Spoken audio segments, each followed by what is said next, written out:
Hello and welcome to our mini lecture on cultural organization of messages. This video is brought to you by the University of Languages and International Studies. This lesson is supposed to help you understand the cultural differences in the patterns that are preferred for organizing ideas and communicating them to others. Let's get started. First of all, it's necessary for us to look at the concept of rhetoric. Rhetoric, or rhetorical action, is the use of symbols to convince other people to cooperate. The great philosopher and scientist of Greece, Aristotle, once remarked that rhetoric was the key to persuasion. Each culture has its own way to do this. This is called rhetorical tradition. Different rhetorical traditions affect what people regard as logical, rational, and a basis for sound reasoning and conclusions.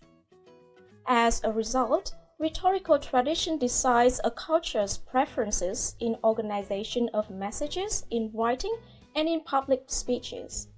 For most cultures, the correct use of language is most easily observed when the language is formally taught in the school system. Well, in fact, this is an interesting point that should be taken into consideration because the familiarity of rhetoric tradition implies that the conventions in official written text and public speeches may very well be different from the local rules of everyday communication within the same cultural group. So, there have been attempts in describing the preferred organizational patterns of different cultures. For example, in 1966, the American linguist Robert Kaplan illustrated patterns of written text across cultures, as in this diagram.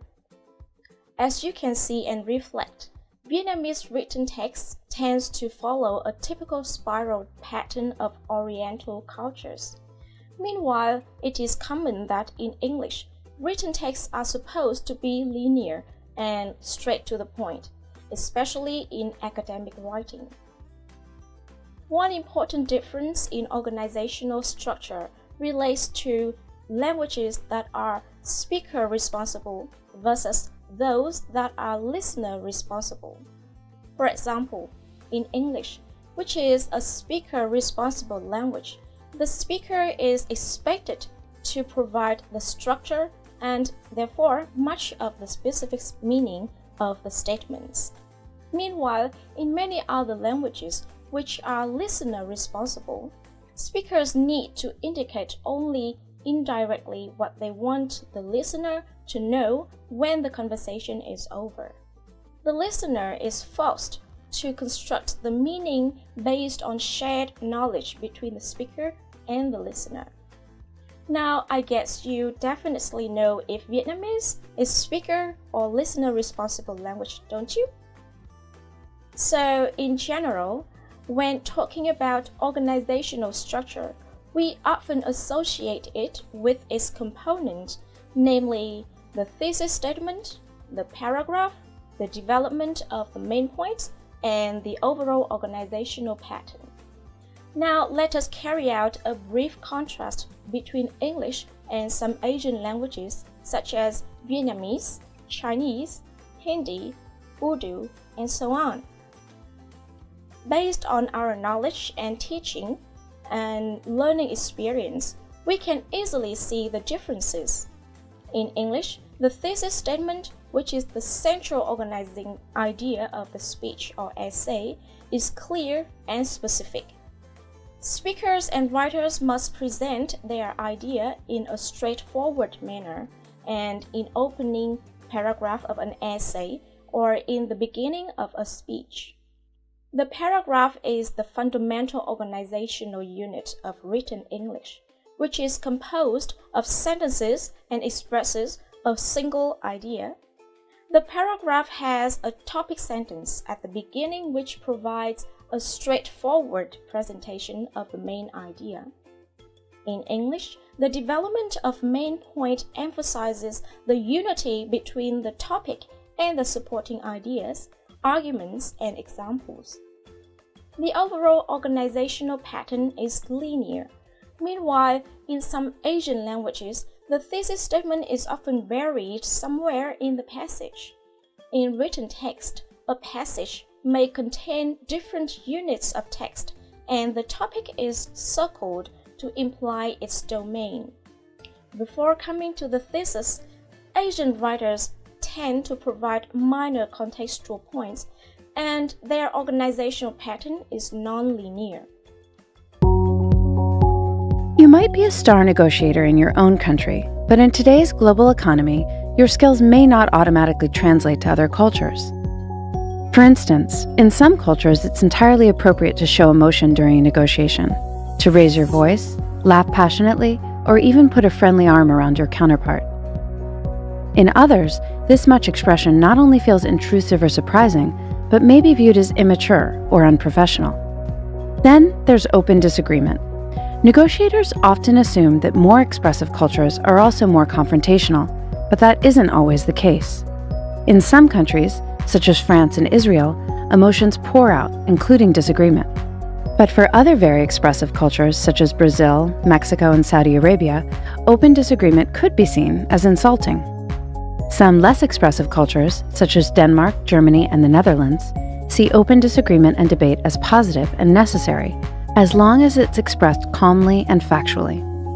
Others tend to be both less emotional and non-confrontational, which means you'll have to be especially attuned to subtle cues for both positive and negative responses. It's also important to learn how others build trust. There are two distinct types, cognitive and affective, and in a business setting, the dominant type of trust varies from one culture to another. Cognitive trust is task-based. It comes from the head and is built on your counterpart's accomplishments, skills, and reliability. American culture offers a good example of this kind of trust. In the United States, getting too emotionally close to a business counterpart is seen as unprofessional, and mixing the personal and professional is seen as risky. Affective trust is relationship-based and comes from the heart. It arises from the feelings of emotional closeness, empathy, and friendship that are developed gradually through sharing meals, evening drinks, and coffee breaks. In China, for instance, negotiators are unlikely to trust their counterparts until an effective connection has been made. Adapting your negotiation approach accordingly will help you get to yes, or si, ja, oui, hi, and da. However, the compare and contrast that we have discussed together so far are just relative. There are some precautions when talking about traditional rhetoric. Like many other cultural aspects, a culture's rhetorical tradition changes over time under the influence of numerous factors such as politics, economics, cultural exchange, and out-group people's perspective and interpretation. Moreover, the conventions that are taught at school and used in professional environments do not reflect the whole culture's thought and practices. That's why we also need to care about the local rhetoric in everyday communication of the community. This information can be found in this module's Reading 1. Last but not least, the element of tradition in rhetoric also puts forward the question of which tradition it is, because long-term contract among cultures gradually wipes out the giver-receiver relationship in rhetorical influences. As we can see from the beginning of this lesson, cultural patterns interact with code systems to create expectations about what is considered the proper or logical way to organize the presentation of ideas. What is considered the right way to organize ideas within one culture may be regarded in another as illogical, disorganized, unclear, confusing, rude, aggressive, and ineffective. In intercultural communication, people make judgments about the appropriateness and effectiveness of others' thoughts, and these assumptions about the right way to communicate may vary greatly and may lead to misunderstanding. Alright, I hope that this lesson has done a good job in helping you to understand more about the rhetoric and rhetorical traditions across cultures. It's time to say goodbye and thank you for watching.